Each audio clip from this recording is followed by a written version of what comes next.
Sunday, the 8th of January. Today, in churches all over the world, the feast of Epiphany will be celebrated. This is a especially strong tradition in France, where everybody would gather around the table and have the galette de roi, which is an almond-based cake, and somewhere in the cake, a little figurine, porcelain figurine, would be hidden. It would be cut up and someone would find this in their piece of cake, and that person would be crowned king. Now, Epiphany is associated with the story of the wise men, which we find in Matthew 2, verses 1 to 12. And Epiphany is especially celebrated and remembered how Christ was made known to the other nations. But today I want to give it a little different angle and then follow up next week with a different question. So let's do the reading. It's from Matthew 2, a few verses. Jesus was born in the town of Bethlehem in Judea during a time when Herod was king. Soon afterwards, some men who studied the stars came from the east to Jerusalem and asked, "Where is the baby born to be King of the Jews? We saw his star when it came up in the east, and we have come to worship him." When King Herod heard about this, he was very upset, and so was everyone else in Jerusalem. He called together all the chief priests and the teachers of the law and asked them, "Where will the Messiah be born?" "In the town of Bethlehem in Judea," they said. So Herod called the visitors from the east to a secret meeting and found out from them the exact time the star had appeared. And then he sends them away with instructions to come back to inform him of what happened. And then we know the story. They go back in a totally different way. But this reading in Epiphany is how Jesus and the Christ is proclaimed and made known to the nations. A slightly different angle that I would like to take today. Let's reflect on the wise men and Herod and the difference between them. Both of them inquiring. The wise men inquired by way of their signs. And if I had to describe their attitude, what would I say? What would you say about the attitude and the way these wise men were inquiring? What would you say? Well, I would say that there was some excitement. And by way of their science and their knowledge, there was an openness to discover. And there was an encouragement and the adventure of taking this journey to find this newborn king. And then quite on the other side, we find King Herod, who's also inquiring. He heard about this and he wants to know. But his way of inquiring is totally different. There's envy and there's anger. He's taken up by his own position and the threat to his position and the threat to his power. I reflected on something about that last week.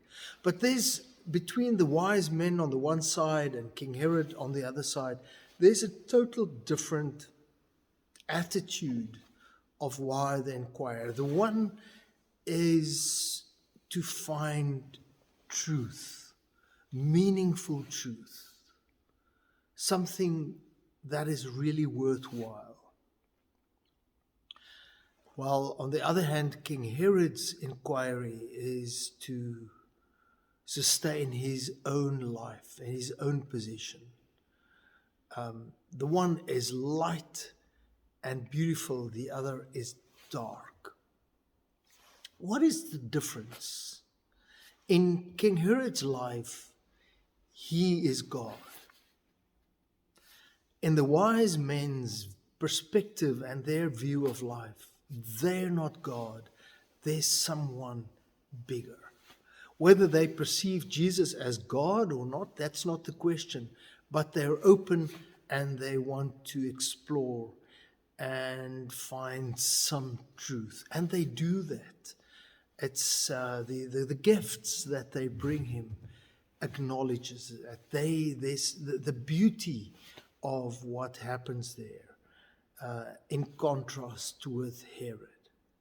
Now, if we have to reflect about this on ourselves, the question that comes to me is how aware we are of something bigger. Or have we lost the sense of mystery and the sense of God? I'm reading a book by James Holliday called Stillness is the Key. And one of the chapters, he reflects about this sense of God, of sense of the divine that we have in our lives. And I would like to read to you 3 or 4 paragraphs which he speaks about and what he refers to. Let me read.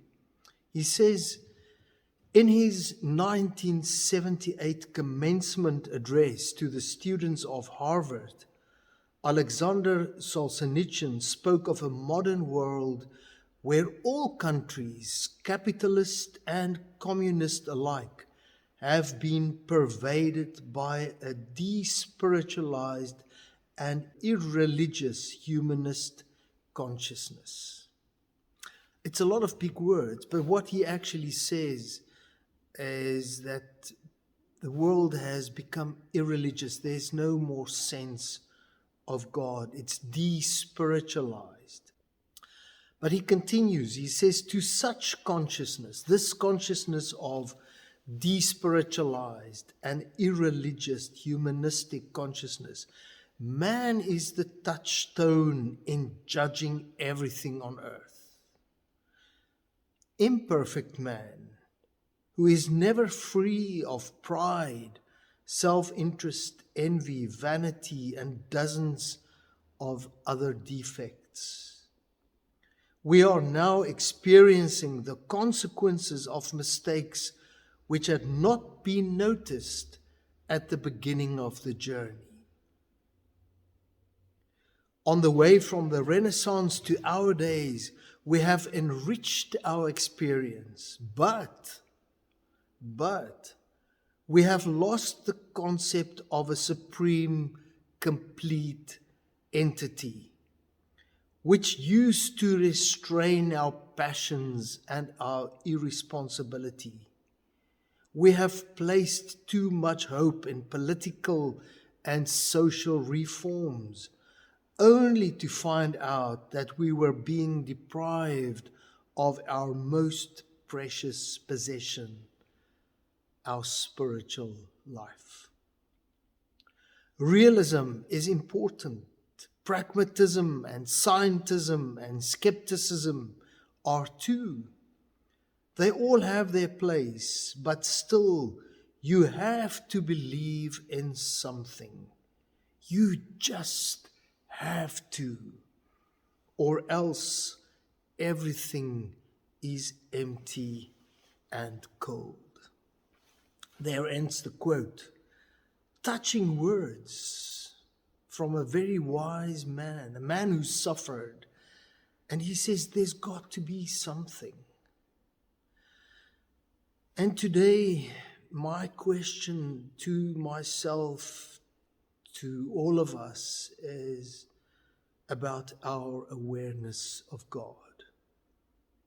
Now, I realize this is a difficult thing to speak about because we all differ and we all have our own way we were put together. But deep within us,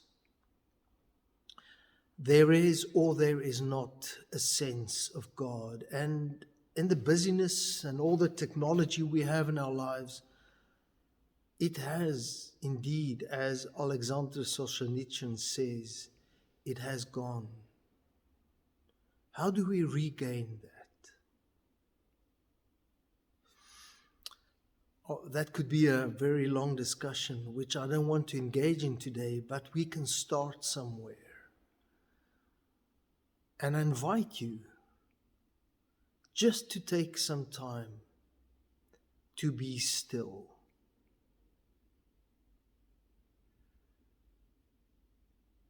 And to know in those moments of stillness, God is present